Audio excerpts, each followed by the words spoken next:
अस्सलाम वालेकुम। अच्छा, कभी ऐसा महसूस हुआ है कि गाड़ी तो टॉप गियर में है लेकिन मंजिल का पता नहीं? जिंदगी बज़ाहिर बिल्कुल सेट है, हर चीज अपनी जगह पर, लेकिन दिल में एक खलश है। एक आवाज आती है कि कुछ तो कम है। जी, ये एक बहुत ही शनासा एहसास है, खास तौर पर जिंदगी के एक खास मोड़ पर। ये वो लम्हा है जब आपने कैरियर, खानदान, समाजी जिम्मेदारियां, इन सब के तकरीबन तमाम खाने पुर कर लिए होते हैं। सही है। लेकिन इन सब कामयाबियों के बीच में एक अजीब सा खालीपन महसूस होता है। बिल्कुल। और आज हम इसी एहसास पर बात करने वाले हैं जिसे हमारे माखुज में 40 साल की थकन या मिड लाइफ क्राइसिस कहा गया है। लेकिन हम इसे खास तौर पर पाकिस्तानी मर्दों के तनाजुर में देखेंगे, क्योंकि हमारे माशरती ढांचे में इसके जाहिर होने के अंदाज बहुत मुनफरिद हैं। और ये नुक्ता बहुत अहम है। हमारा तज्जिया उन 40 से 55 साल के कामयाब मर्दों पर मरकूज है, मतलब जो माली तौर पर मुस्तहकम है, कैरियर में एक मकाम बना चुके हैं, लेकिन इस सब के बावजूद एक गहरी बेचैनी का शिकार हैं। और वो खुद से ये सवाल पूछना शुरू कर देते हैं कि क्या मेरी जिंदगी का मकसद बस यही था? बिल्कुल। अब आगे क्या है? तो आज इस गुफ्तगू का मकसद यही है कि हम इस बहरान की जड़ों तक पहुंचें। ये होता क्यों है, इसकी अलामात क्या हैं, और सबसे अहम उन हिकमत अमलियों को समझना जो इससे एक मुस्बत तब्दीली में बदल सकती हैं। जी, इसे एक एंड पॉइंट के बजाय एक रीसेट बटन के तौर पर देखना। बिल्कुल।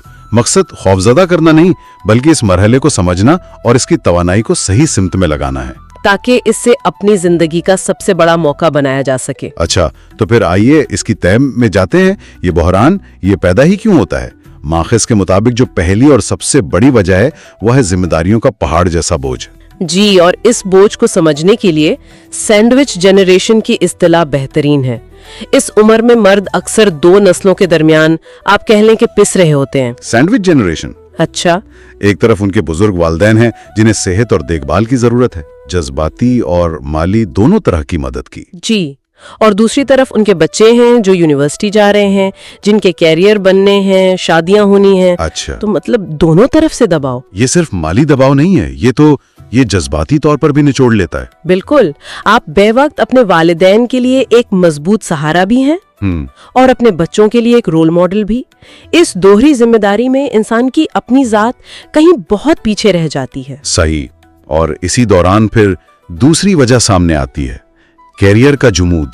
जी, जिसे कैरियर प्लेटो भी कहते हैं। हाँ, ये बहुत दिलचस्प नुक्ता है। आप अपनी फील्ड में 20-25 साल गुजार चुके हैं, आपने तरक्की की, एक मकाम हासिल किया, लेकिन अब ऐसा लगता है कि आगे बढ़ने की रफ्तार बहुत सुस्त हो गई है, बल्कि तकरीबन रुक सी गई है। जी, और ये एहसास एक अजीब सी मायूसी पैदा करता है कि अब आगे क्या है। और देखिए, माखिज कहता है कि ये जुमूद सिर्फ प्रमोशन ना मिलने का नाम नहीं, ये महारत के जुमूद या स्किल प्लेटो का भी नाम है। अच्छा, यानी आप वही काम इतने अरसे से कर रहे हैं कि अब उसमें कोई चैलेंज या सीखने का अमल बाकी नहीं रहा, दिमाग को नई खुराक नहीं मिल रही। तो रोज सुबह उठकर दफ्तर जाना एक मशक्कत लगने लगता है, चाहे तनख्वाह कितनी अच्छी क्यों ना हो। बिल्कुल, क्योंकि वो काम अब आपको ज़हनी तौर पर मुतहर्रिक नहीं कर रहा। और इसके साथ ही तीसरी वजह जुड़ी है, जो शायद सबसे ज्यादा हकीकी और नजर आने वाली है। जी, सेहत के बदलते हुए इशारे। ये एक ऐसी हकीकत है जिससे फिरार मुमकिन नहीं। और ये सिर्फ जिस्मानी नहीं, एक नफ्सियाती झटका भी होता है। जिस्म अब वैसा साथ नहीं देता जैसा 20 या 25 साल की उम्र में देता था। छोटी मोटी बीमारियां जो पहले कभी नहीं थी, अब मुस्तकिल मेहमान बन जाती हैं। मुसलसल थकावट, बढ़ता हुआ वजन, वो तवानाई महसूस ही नहीं होती। जी, और ये एहसास दिलाता है कि अब आप जवान नहीं रहे। और यही एहसास चौथी वजह को जन्म देता है, वक्त की कमी का खौफ। हाँ, ये एहसास कि आधी से ज्यादा जिंदगी गुजर चुकी है और जो ख्वाब अधूरे रह गए थे उन्हें पूरा करने का वक्त खत्म हो रहा है। तो ये चारों वजूहात, जिम्मेदारियों का बोझ, करियर का जुमूद, सेहत की गिरावट और वक्त की कमी का खौफ, ये मिलकर एक भौंचाल ले आती हैं। ये तो एक परफेक्ट तूफान बनाती हैं। मुझे ये सोचकर ही घुटन हो रही है, कोई भी शख्स इस दबाव में कैसे नॉर्मल रह सकता है। अच्छा, तो ये वजूहात तो समझ में आती हैं, लेकिन सवाल ये है कि ये सब कुछ नजर कैसे आता है? मतलब एक बीवी या बच्चा क्या चीज नोटिस करेगा जिससे उसे लगे कि कुछ गड़बड़ है? बहुत अच्छा सवाल है, क्योंकि ये बहरान अक्सर खामोशी से शुरू होता है। हमारे माखज़ में कुछ बहुत मखसूस अलामात बताई गई हैं। उनमें से पहली है अचानक बड़े और जज्बाती फैसले करना, खास तौर पर माली नौयत के। जैसे कि अचानक कोई बहुत महंगी गाड़ी खरीद लेना या कोई महंगी घड़ी। जी बिल्कुल, या किसी दोस्त के कहने पर एक ऐसे नए कारोबार में बड़ी रकम लगा देना जिसका कोई तजुर्बा ना हो। अच्छा, मकसद अक्सर अपनी कामयाबी या खोई हुई जवानी को साबित करना होता है।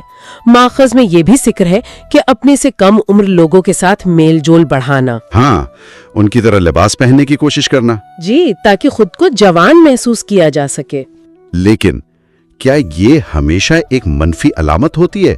हो सकता है किसी ने 40 साल मेहनत ही इसीलिए की हो कि वो अपने लिए एक महंगी गाड़ी खरीद सके। बेहतरीन सवाल है। फर्क नियत और टाइमिंग का है। देखें, अगर ये फैसला सोचा समझा है, बजट में है, तो ठीक है। लेकिन अगर ये एक अचानक, गैर मंतकी और जज्बाती रद्दे अमल है, अपनी कम होती जवानी को साबित करने की एक बेचैन कोशिश, तो ये एक रेड फ्लैग है। ठीक है, ये फर्क समझ में आता है। ये तो हुई बैरूनी दुनिया की बात। घर के अंदर क्या होता है? दूसरी अलामत जो माखूज में है वो है खानदानी दूरी। जी, और ये हमारे माशरे में बहुत आम है। घर वालों से बातचीत कम कर देना, ज्यादातर वक्त खामोश और अपने आप में गुम रहना, या फिर इसके बरक्स छोटी छोटी बातों पर गुस्सा करना। बिल्कुल, ये अंदरूनी बेचैनी और फ्रस्ट्रेशन का बैरूनी इजहार होता है। अहले खानों को समझ नहीं आता कि जो शख्स कल तक ठीक था उसे अचानक क्या हो गया है। पाकिस्तानी घरानों में मर्दों से तवक्को की जाती है कि वो अपने जज्बात जाहिर ना करें, तो ये बहरान अक्सर खामोशी में शिद्दत इख्तियार कर जाता है। सही। और तीसरी अलामत है माजी में रहना, बार बार अपनी जवानी के दिनों को याद करना, कॉलेज के किस्से सुनाना और ये सोचना कि काश मैंने वो कर लिया होता या अगर मैंने वो रास्ता चुना होता। जी, तो ये एक तरह से हाल से फरार की कोशिश है। बिल्कुल, जब हाल में कुछ दिलचस्प ना लग रहा हो और मुस्तकबिल गैर यकीनी नजर आए तो माजी की अच्छी यादें एक महफूज पनाहगाह लगती हैं। माखिज में एक आईटी मैनेजर की मिसाल थी जो अपनी नौकरी से इतना उकता गया था कि उसने चुपके से लकड़ी का काम सीखना शुरू कर दिया। अच्छा, सिर्फ इसलिए कि वो अपने हाथों से कुछ ठोस चीज बनता हुआ देखना चाहता था जो उसकी डिजिटल फाइलों की दुनिया से बिल्कुल मुख्तलिफ था। माजी में गुम रहना, तो इस सब का मतलब क्या है? कैसे निकलने का कोई रास्ता है? खुशकिस्मती से रास्ता मौजूद है। हमारे माखिज में एक बहुत अमली 4 कदमी हिकमत अमली पेश की गई है और इसका पहला और सबसे अहम कदम है कबूलियत, एक्सेप्टेंस। लड़ना नहीं बल्कि कबूल करना। ये सुनने में बहुत सादा लगता है, लेकिन शायद सबसे मुश्किल कदम यही है। बिल्कुल, ये तस्लीम करना कि आप बेचैन हैं, आप गैर मुतमईन हैं और ये ठीक है, इसमें शर्मिंदगी की कोई बात नहीं।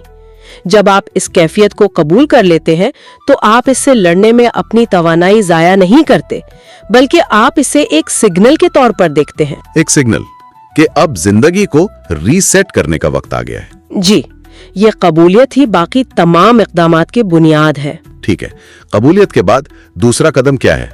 माखिज कहता है छोटे काबिल अमल मकासद तय करें। ये एक इंतहाई ताकतवर तकनीक है। बहरान के वक्त इंसान अक्सर बहुत बड़े और गैर हकीकी अहदाफ मुकर्रर कर लेता है, जैसे मैं कल से बिल्कुल फिट हो जाऊंगा, और जब ये पूरे नहीं होते तो मायूसी मजीद बढ़ जाती है। बिल्कुल, तो इसका मुतबादिल है माइक्रो विन या छोटी फुतूहात का नजरिया।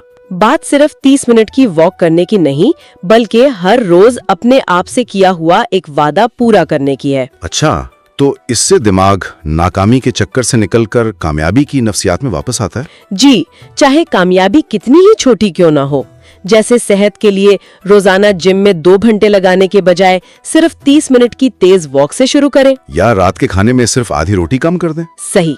इसी तरह कोई नया हुनर सीखने के लिए शाम में सिर्फ आधा घंटा निकालना। ये छोटी कामयाबियां आपके एतमाद को बहाल करती हैं और आपको कंट्रोल का एहसास दिलाती हैं। ये तो हो गई अपनी जात पर काम करने की बात। तीसरा कदम है रिश्तों पर सरमायाकारी। जी, क्योंकि इस बहरान में इंसान अक्सर खुद को अलग थलग कर लेता है। جبکہ حل رابطوں میں پوشیدہ ہے۔ پہلا حصہ ہے اپنے خاندان کے ساتھ کوالٹی ٹائم گزارنا۔ صرف 15 منٹ، یہ سننے میں بہت کم لگتا ہے، کیا واقعی اس سے فرق پڑ سکتا ہے؟ اس کا اثر بہت گہرا ہو سکتا ہے۔ مطلب گھنٹوں بیٹھنا نہیں، بلکہ روزانہ صرف 15 منٹ کے لیے اپنا فون، ٹی وی، سب کچھ ایک طرف رکھ کر پوری توجہ سے ان کی بات سننا۔ جی، اور دوسرا حصہ ہے اپنے دوستوں کے حلقے کا اثر نو جائزہ لینا۔ ایسے دوست بنائیں جو آپ کو کچھ نیا سیکھنے کی ترغیب دیں، نہ کہ وہ جو آپ کے ساتھ بیٹھ کر صرف ماضی کی باتیں دہرائیں۔ بالکل۔ اور چوتھا اور آخری قدم، جو شاید جذباتی طور پر سب سے مشکل ہو، وہ ہے معاف کرنا اور آگے بڑھنا۔ یہ جذباتی بوجھ کو اتارنے کے لیے بہت ضروری ہے، اپنے آپ کو ان تمام فیصلوں کے لیے معاف کر دینا جو ماضی میں غلط ثابت ہوئے۔ وہ نوکری چھوڑنا، وہ سرمایہ کاری کرنا، کوئی بھی ایسا فیصلہ جس پر پچھتاوا ہو۔ جی، ماخذ میں ایک بہت خوبصورت بات لکھی ہے کہ آپ نے جو کیا اس وقت کے حالات اور اپنی سمجھ کے مطابق بہترین کیا۔ اس سوچ کو اپنانا واقعی بہت سا آزادی دے سکتا ہے۔ یقیناً جب آپ خود کو اس بوجھ سے آزاد کرتے ہیں تبھی آپ ماضی کی قید سے نکل کر حال میں جی سکتے ہیں۔ تو یہ 4 قدم ہیں: قبولیت، چھوٹی فتوحات، رشتوں میں سرمایہ کاری اور معافی۔ ایک مکمل روڈ میپ ہے جو بحران کو ایک بامانی موقع میں بدل سکتا ہے۔ تو خلاصہ یہ ہے کہ 40 سال کا یہ بحران یا یہ تھکن کوئی بیماری نہیں ہے، یہ ایک الارم کلاک ہے۔ جی، جو آپ کو بتا رہا ہے کہ اب اپنی زندگی کی بیٹری کو ریچارج کرنے کا، اپنی ترجیحات کو دوبارہ ترتیب دینے کا وقت آ گیا ہے۔ بالکل۔ ماخذ کا سب سے مثبت پیغام یہی ہے کہ کہانی ابھی ختم نہیں ہوئی، بلکہ شاید کہانی کا سب سے دلچسپ حصہ اب شروع ہونے والا ہے۔ آپ کے پاس وہ کچھ ہے جو جوانی میں نہیں تھا: تجربہ، وسائل اور زندگی کو سمجھنے کی گہری صلاحیت۔ اب وقت ہے کہ اس سب کو اپنی ذات، اپنے شوق اور کسی نئے مقصد کے لیے استعمال کیا جائے۔